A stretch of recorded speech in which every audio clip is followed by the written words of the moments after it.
Welcome back to the BritsDontJump podcast. I'm your host, Nathan Doyle, and I know it's been a few weeks. We've had some circumstances we couldn't avoid, but we are back, and we're back with the SLB, and I couldn't be happier to talk about my next guest. He's a new writer for the BritsDontJump website, and he covers the Surrey 89ers, everyone's favourite team, I am sure. Scott Horsburgh, how you doing, mate? Yeah, good, thanks, mate. It's a pleasure to be here. Looking forward to it. No, thank you for hopping on. It's nice to talk to someone that's not just a London Lions fan or a Sheffield fan. It's nice to have someone who's down the bottom of the league with us. Well, let's hopefully not. Let's not stay down there, but yeah, hopefully get better.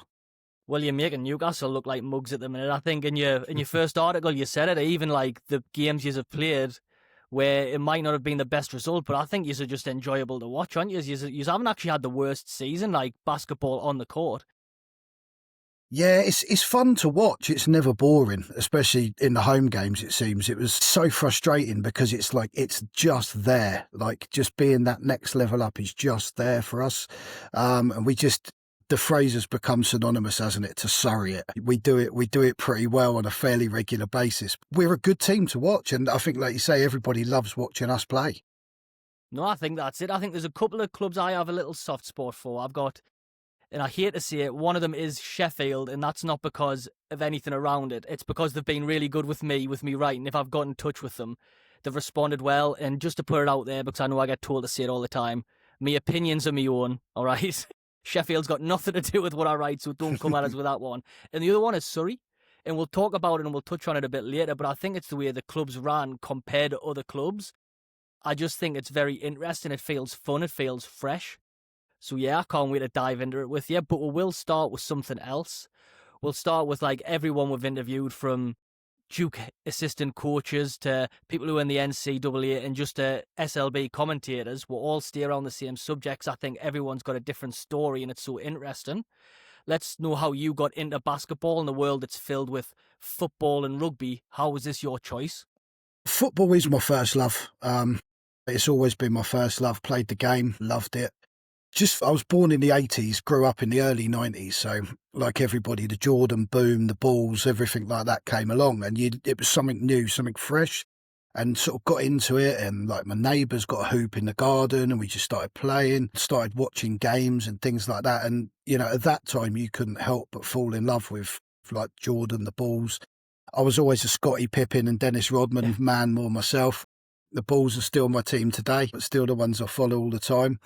But yeah, just got into it through that boom period that we had in that sort of early 90s, mid 90s there, when the Jordan and the Bulls were just unstoppable. And it carried on from there, and I sort of went away from it a little bit. Football took back over again. Played a bit of basketball at school like most people, but I'm 5'10". I'm not really built for the game.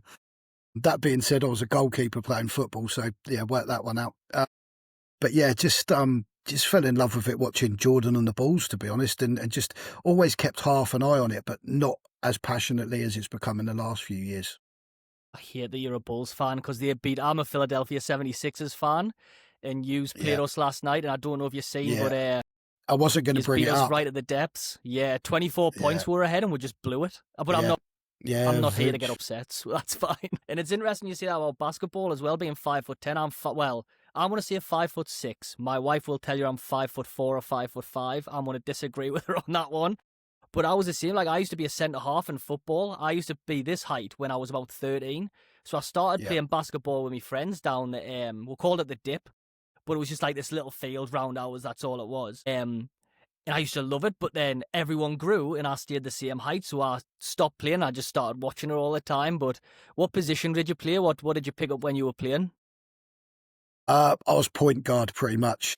I was always decent dribbling. I wasn't a bad shooter, but I don't know whether it was the football side of it, just had a vision for a bit of a pass and everything like that. So yeah, more problem keeping out of foul trouble was my biggest issue, to be honest, especially at school basketball. If the teacher didn't like you after 5 minutes, you were gone, sort of thing. But yeah, more of a point, sort of a 1 or a 2, something like that, really.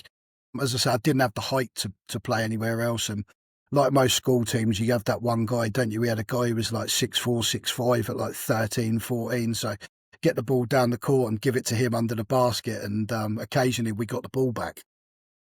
Yeah, that's it. We were the same. Well, I mean, I never got to play on my school team. To be honest with you, I was never much cop, so that's probably why.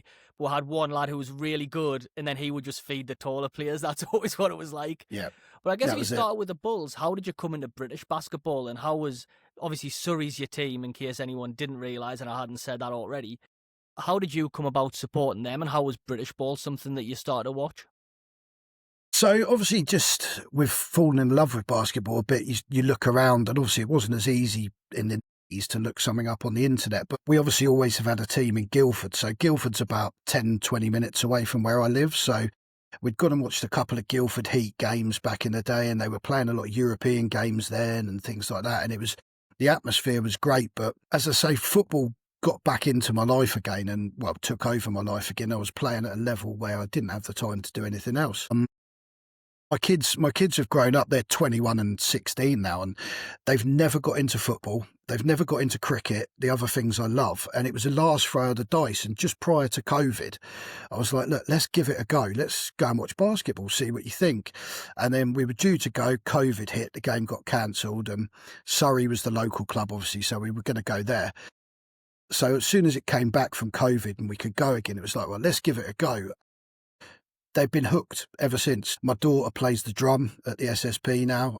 She's done that from probably the third or fourth game we went to. And she's it's become our family thing. My son works a bit more now, so he doesn't get to as many games, but it's still our family thing that we all do together. And so there's normally the four of us go, predominantly now the three, but they just fell in love with it and, fell in love with the Scorchers to begin with. And we thought we weren't going to have a team. And when they disappeared, and now we've got the Niners. So, yeah, it was good. It was pretty seamless in the end. But, yeah, it was just a last punt to try and find some sporting event I could go to with my kids.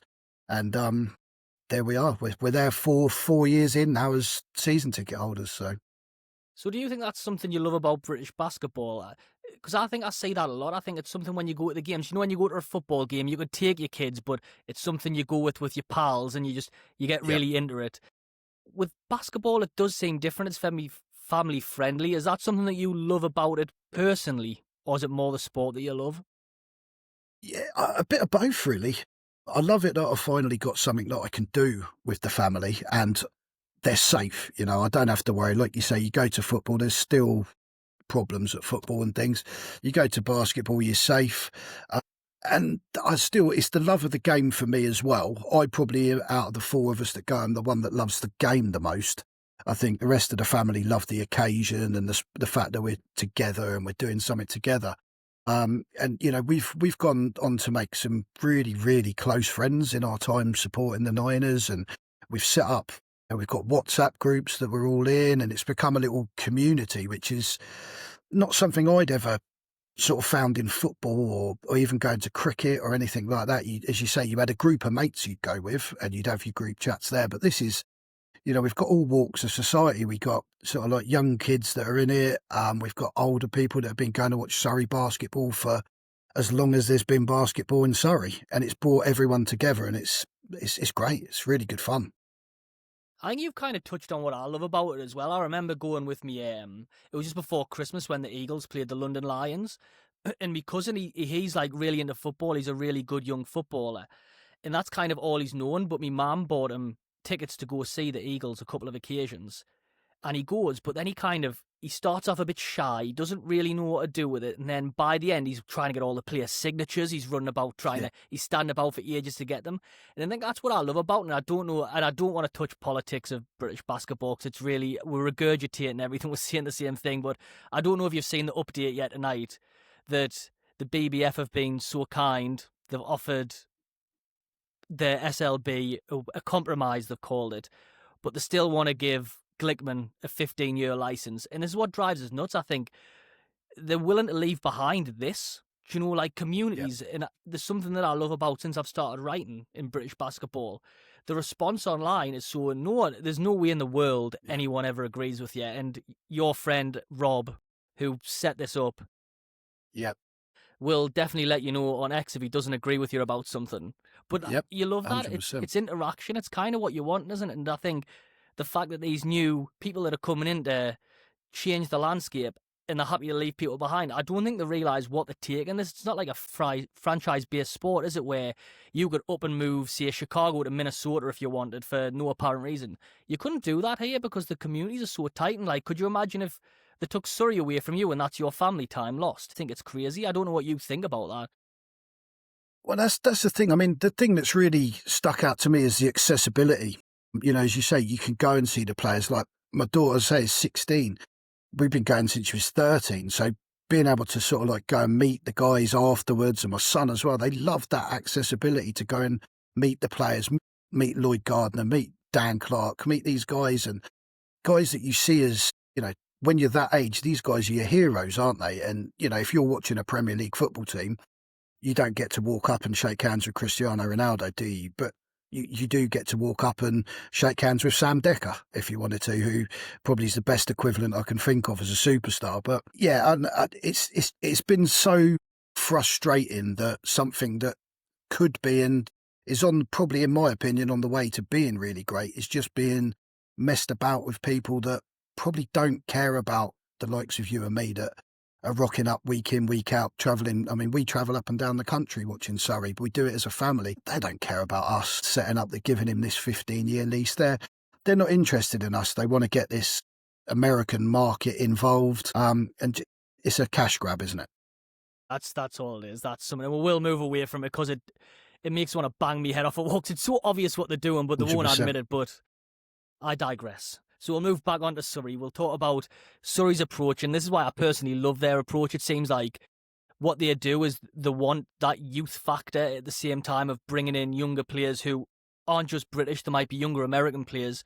For you, how do you personally like that approach? I know as a fan, everyone wants to see the team win trophies. But for you, how is that approach when you're watching the game of basketball? It can be frustrating for sure, because you watch. I think we've seen it in the 4 or 5 games we played this season. When we click, we're phenomenal, absolutely phenomenal. But then you do see that inexperience cost us sometimes. The Bristol game, for example, they just bullied us. They just beat us up because they had that experience, players that have been around the league a bit more, and we're lacking a little bit in that.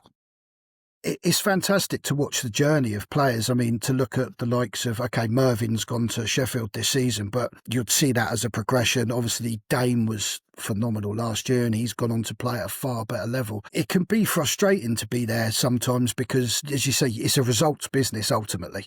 But I think we should be really proud of the fact that we're probably more than anybody at the moment leading the charge to get young British talent involved. And we've probably, by hook or by crook, a bit of luck, whatever it was, obviously with Nadas last season, particularly the Cup semi-final where he got us through. You know, he went off and was, I think he could have stayed there all night and just kept shooting and they'd have kept going in and it got us through. And I think that probably put the real stamp on what, in my opinion, sort of Dan and Jody are trying to do, that they want this club to be the place that instead of having to go abroad, young kids can look at it and get a job, a full-time job here in British basketball and get game time, be on the court, and the pathway's there. You know, they call it the pathway for a reason. It's there. You know, you can study at the university, you can do all of that, you can live that lifestyle, but still be a professional athlete and then have all the doors that opens for you. And we're certainly giving it a good go. See, Nadas is the standout so far. And we've got Timmy in this year, who's come through. DJ's out on loan at Hemel, getting some good game time, which he badly needs as well. You know, we had Luke Okasiemi, he's dropped down and playing for Birmingham, doing really good things there.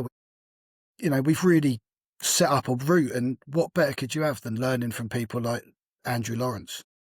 I think it's the focus on youth, and like you say, I think basketball, well, all sport, you don't know when your career is going to end, do you? It's so volatile, so the fact there's an education there for them as well. I personally love that. I think more sports should have that focus. Football, when you're seeing 15-year-olds being handed whopper contracts now, and you're like, God, you're a kid. Like, how would you know?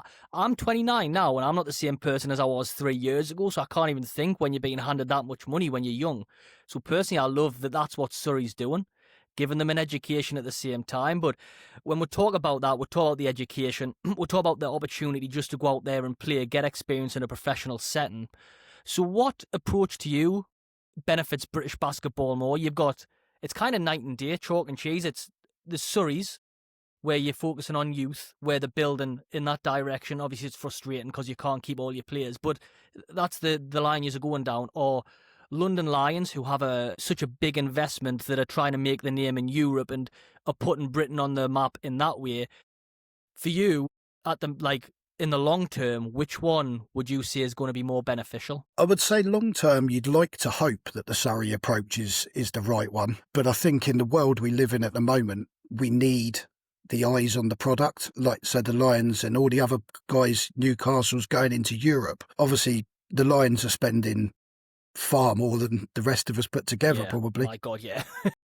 But, it proved it a couple of years ago when they made it through to the semi-finals there. It got real eyes on the product. Obviously, the 777 debacle happened off the back of that and probably killed that momentum. But for me, it's just about getting eyes on the product. I just think there's something really cool here, but nobody knows about it. And, if we can get that success of London, Newcastle, Bristol, Manchester, whoever it is, getting on that more global stage, if you like, with success in Europe, then I think probably the right approach will end up being somewhere between the two, where you'll have another pathway again for younger players coming through at the Surreys and the likes of that to maybe go to a London and play Europe Cup and, even Champions League basketball and things like that. And we can sit back and go, well, we played a part in that, but ultimately we know there's levels that these guys are going to go up. Yeah, I think at the same time, it must be so frustrating when you're seeing that, though, because, that's such a nice way of putting it there. You're helping these young lads' careers, you're helping build them, and you're like, my God, I wish they would stay and help us get somewhere. Well, you run the risk of just being raped and pillaged, don't you, eventually, that these bigger clubs with the bigger budgets will just come and just handpick these guys out from you. And there's nothing you can do about it, unfortunately. You see it in football, don't you, that, you can go into these football clubs and pay a few quid extra to get the wonder kid out, and suddenly he's player number 950 at Chelsea, but he's there, isn't he? Yeah, absolutely. You go, 6 points per game? Well, he's not that good. For you watch him. I only watch a couple of Surrey games because obviously they all seem to be scheduled at the same time, so I don't get to watch them all the time, but I'll tune in when I can. For you, how good of a talent is Nidas, and what is he doing on the court that isn't just points? I think he's fearless, first and foremost. And that was probably proved in that Leicester semi-final last year. That if he's in his spot, he'll take his shot. I don't think there's a second thought in his mind about doing it. I think it's noticeable off the back of that. He started a few games. I think Josh Steele got injured last year, and it meant he had a couple of starts there. He's had at least one, maybe two starts this year as well. Again, with misfortune of other players' injuries. But I think it's noticeable this year that he looks bigger. He's really bulked out, almost got his man physique, if you like. He looks like he's a lot stronger. And I think it's his fearlessness that I like about him. It is that I don't care who I'm playing against. I don't know how good you are.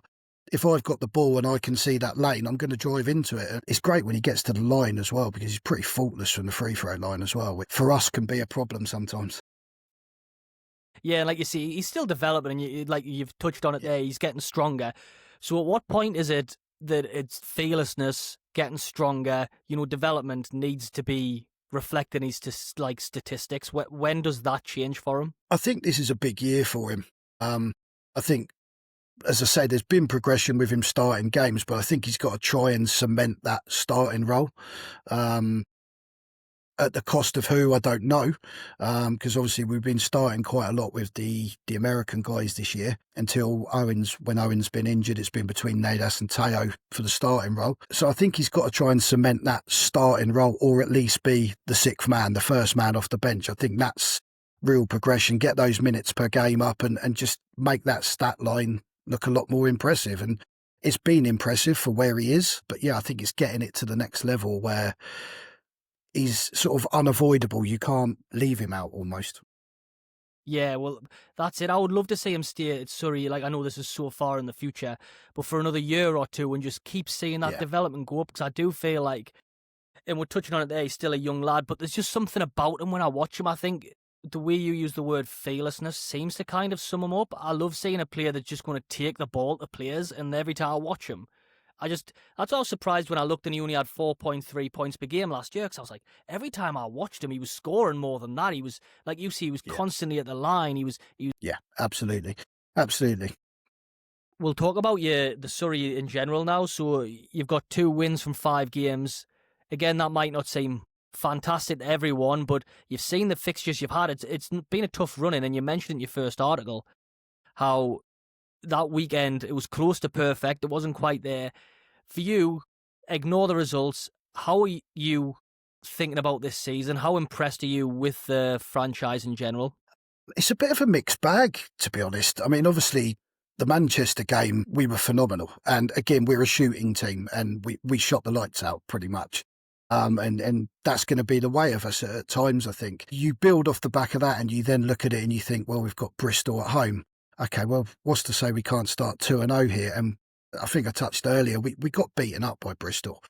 And it was a real kind of like give with one hand, take with the other. It was kind of like we've gone 2 steps forward, but maybe gone 3 back here. And then equally with the Caledonia game, it was just really disappointing to have come off that first opening day win. And I joked about it at the time. It was the first time in my tenure supporting Surrey that I'd seen a Surrey team with a winning record.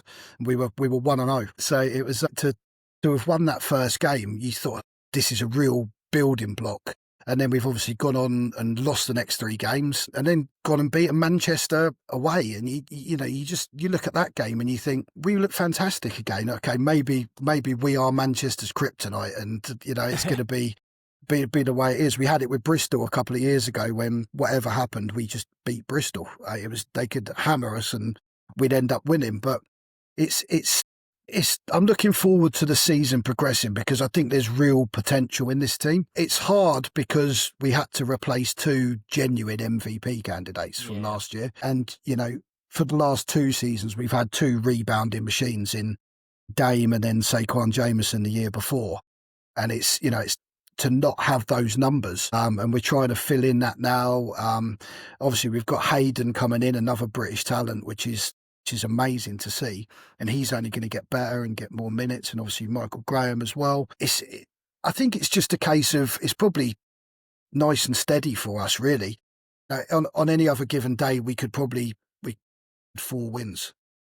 Yeah. With the exception of the Bristol game when we just got destroyed. I think we could have easily have beaten Leicester at home, and on another day, shots fall, we probably could have got a bit closer and maybe nicked a win against the Gladiators. But Bristol aside, I think it's been a pretty positive start, to be honest. Yeah, I think in hindsight, when you maybe not this, because I didn't think much of Bristol at the start of the year, and in hindsight, you look at what they're doing in the league, and even in Europe, they've been fantastic. I've been shocked by them. I was kind of coming the season, I was looking at the teams, and I was like, because obviously it's one of them periods where you can guess who's coming in the league, you can watch as many YouTube videos as you want, but you don't really know.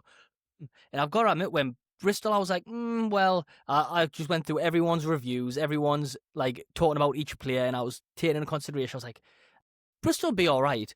And then I seen the beat Surrey, and I was like, oh, well, that's a good result for them. And then they've just went on this winning tear, and it just seems like, I'm sure that at the minute, I might be wrong, so please correct us. I'm pretty sure they're sitting second in the standings. Yeah, I think they're 5-3, are they? Second place, I think 5-2, 5-3. So in hindsight, you've got to think the Caledonia Gladiators game. Them are the ones you've got to be winning. But I suppose the good thing for Surrey is you've got time to work it out because what is it? You're probably going to get playoffs because there's a lack of jeopardy in this league. So the chances are you will get playoffs. So if you do, let's put you in there. Surrey are definitely getting it. For you, what is success for Surrey in the playoffs? If you've got there. How far do you get, or do you just kind of ride the wave and see what happens? It would be nice to not finish 8th and have to play the Lions again for a change. That would be that would probably be a success. Obviously, win a playoff series. It would be amazing if we could just make a bit of noise, get through. We're up. We're under no illusions. We're probably not going to win the lot. But, Leicester came from nowhere last season, didn't they? But if we could get into that playoffs first and foremost, that's the aim. As you say, there isn't much jeopardy, but you don't want to be number 9 out of 9 teams. You don't want that. Personally, I don't think we will be. I think we'll particularly as the season progresses, I think we'll be pushing up towards, not up to 500, but I don't think there'll be a huge difference between our wins and losses. But yeah, if we could get in the playoffs first and foremost, and then if we could win a series and just make a bit of noise in the playoffs, not just turn up, play the 2, I think it's 2 legs again, isn't it? Play the 2 legs and go home and have a long summer waiting for it to start again. It would be just prolong that season a bit more would be amazing. Well, I don't think you've got to worry, because I'm pretty sure Caledonia or Newcastle will happily take bottom place off you, honestly. Do you know what it is? We're coming to the year. I'm so stupid. I know last year we've done a good job, and I think we surprised everyone with injuries. And we had Micah Corru, who was just ridiculous. And then we got Trey Pulliam in, who was fantastic. But then coming into this year, I think they tricked us last year because of how well they done. We came into this season, I heard everybody slating Newcastle. I was like, you're wrong. You're wrong. We're going to have a great year. And then we're pants. So don't worry about it. You'll get playoffs, because I'm sure we won't. We have touched on Mervyn James, and I think seeing him in a Sheffield jersey to start the year, the basketball tournament, what were your thoughts when he played in that, by the way? I've got to ask you, because for me, I didn't really think twice about it, because Donovan Clay was in there, who was going to Japan. I didn't know if he was just picking up some minutes. Did you have a feeling that was the end of his tenure with Surrey? I just think the nature of the beast with us, I don't think we're ever going to have really people on multi-year contracts. Obviously, it was a bit different with Cam Gooden last year. He came back for year 2. But I think because of the season Mervyn had, much like Dame, they were destined to move on. I am surprised he's back in the SLB. I did think he'd probably get picked up somewhere else. Like you, I just thought that summer tournament was, it was a bit of a Harlem Globetrotters thing for Atiba, wasn't it? He could just put out all the guys he loved from the season, got them all together and put them in there on the chance of winning a few quid. But yeah, I'd never thought he'd be back, in all honesty. I didn't think he'd be back with us. I am surprised to see him back in this league. I actually thought, not being disrespectful to Sheffield or the league, I thought he was probably going to go a little bit higher, probably play. Yeah, I've got to agree with you. I thought he was going to Europe somewhere, but yeah, but you look at Sheffield's team, and I just get a bit confused by them, because they seem like they've got all the talent in the world, especially with Mervyn James there. But obviously they've got London Bristol sitting ahead of them at the minute. It's they just confuse us so much. Even in that basketball tournament, I actually loved watching them. I thought Mervyn James, it was good, yeah. And I think was it the second or third game where he hit that buzzer beater and everyone was going wild. I think all the Surrey fans were like, well, we're not surprised he does it every week. Yeah. It's one of them. It things. never happened for us, unfortunately. The 3 chances of that he had last season, they all rimmed out, so it never actually happened. We never got to celebrate. Really? I see people online saying they're not surprised by that. I assumed he dropped them every time he tried it. Wasn't surprised he did it. It was, but yeah, we had. I think a couple of them were against London actually as well. I think we could have won the game, and I think they weren't bad misses. They just didn't drop. So it was nice to see one drop for him, because in interactions with him, he's just a really nice fella. So I wish him all the success. Yeah, probably a little bit to go, and obviously he's a rookie, so you're never quite sure. I mean, one thing's for sure, he's not going to die wandering. If the ball's there, it's going up. A little bit the same with Ronnie Polite as well. If it's there, they're going to put it up, and like that first game of the season against Manchester, they were both phenomenal. Just hitting shots from everywhere. I'm really, really excited by Keno, though. I think he could be something really special in this league this season, with a bit more time, bit more experience, some more game time under him. I think he could really put up some incredible stats, and he has already. Some of his stats this season already are fantastic. So yeah, I'm excited about it. I think that's a note I've got wrote down about him there. Very much a volume shooter. If you're trying to well-round him, if you're trying to make him a better player for you, would you like to see him reduce that shooting, maybe pass the ball a bit more? Are you happy to see him just let it fly all the time and just keep giving it a go? I think I'd like to see him drive to the basket more, in all honesty. I think, obviously, everybody knows the volume shooter is there from the outside. I'd like to see him adapt that to his game as well, so he's that double scoring threat where he can shoot the lights out from the outside, but he's also a danger getting to the basket and picking up free throws, whatever it might be. I'd probably selfishly like to see him do that, because I think he's more than capable of doing it. But we've obviously, with the way we've played this season, it's been more about that outside shooting for us, and it's back to probably a couple of years ago when we had Jalen Ray and people as well, where we could really shoot from the outside. And it's but yeah, I think obviously you want your point guard to be able to pass the ball, but I actually think more of our facilitation comes when Ronnie Polite's got the ball. I think he probably takes on that role, and Keno's there as, he is the gun from the outside, really. Yeah, I've got to admit it, when I've watched his play, he seems like a really good, exciting young player, but it's another one of them where you think, I want to see him do really well and take us high, but don't do too well, because if you leave us at the end of the year, I'll be fuming at you. Yeah, So, I think well, that's just the world we're in. I mean, that is the problem, and it must be so frustrating for users. Because I know for Newcastle it is, and that's one of the tribes I think I have with Super League basketball. I mean, it's British basketball. It's not their fault, but it's so frustrating coming to a season you can't. Do you know in football where you're building a squad and you can get excited? I'm a Sunderland fan and we've got young players at the minute. You know, maybe 2 or 3 will go, but you've got a real bulk of that team's going to still be there.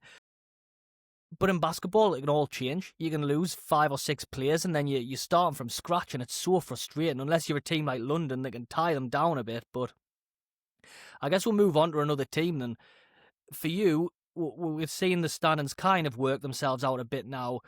For me personally, I know London Lions have got such a big budget and I put such big expectations on them that maybe for some reason, I'm not as impressed with them as I thought I would be.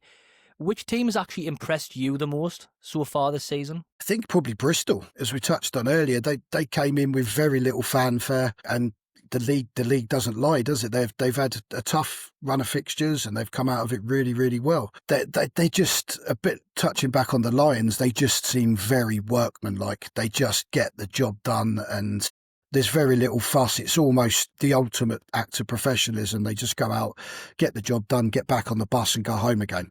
There's no, a couple of years ago when you had the sort of superstars flying around, there was a lot of fanfare around it, but this team just seems really workmanlike and they're just beating everybody up, aren't they? They're just getting ahead in the game, and looking at the minutes, players, half the team are playing sort of 18, 20 minutes. They're just, they're rotating and everyone's getting a rest, everyone's getting their minutes, and they've probably got the perfect setup at the moment.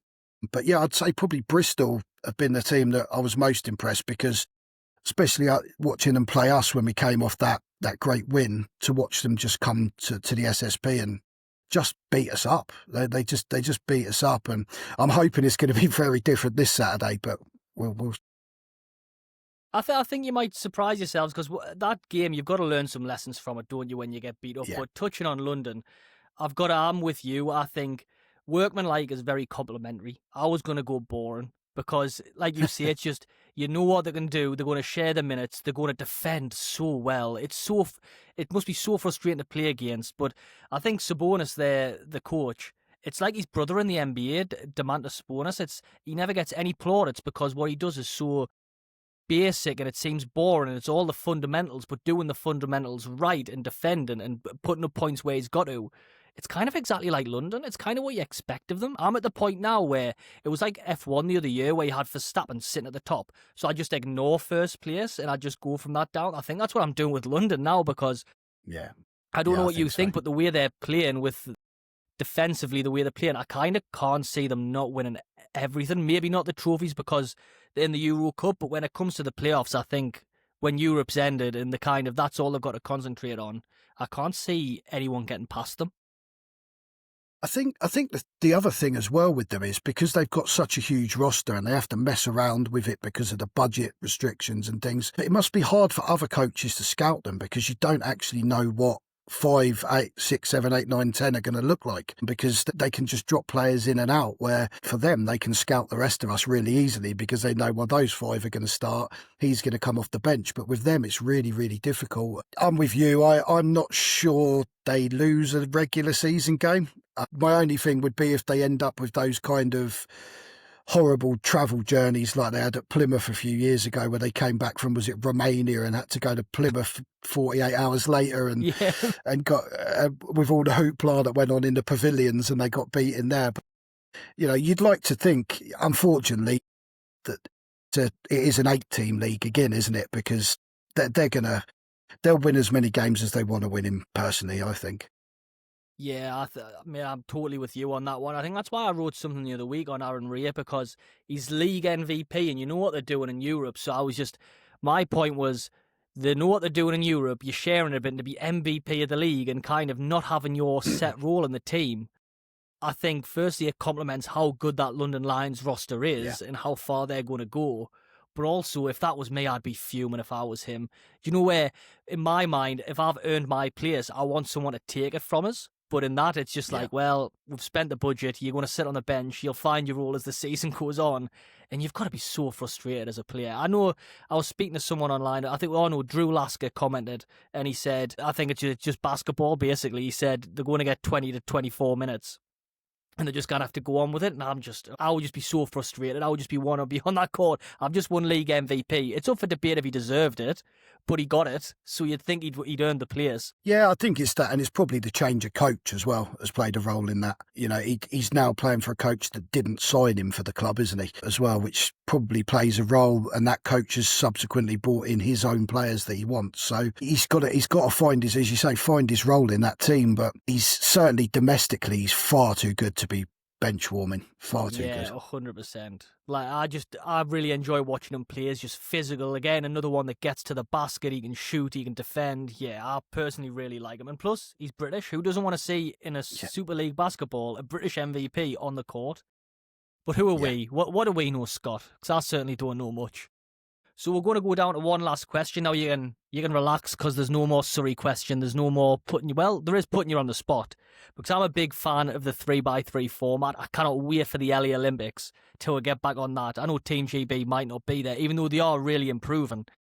For the last 2 years of the Super League basketball in the 89ers formation after the Scorchers, I would love to know if you had to make a 3x3 team, including a fourth bench player, you can pick from anyone over the last 2 years, who's making your squad? Merv's definitely in there. He would definitely be in. He offers you a bit of everything. Jalen Ray would be in there. He can make a shot from everywhere as well. It'd be tough between Saquon, Jameson and Dame, because you want that big, probably just Dame, I would probably go for. And I don't think you can ever leave Andrew Lawrence out of anything. Comes in as our fourth man, and just to calm it down towards the end of the game and relax. And you know he's going to make his shots if he gets it as well. So he gets in every Surrey team for me ever. So he's just brilliant.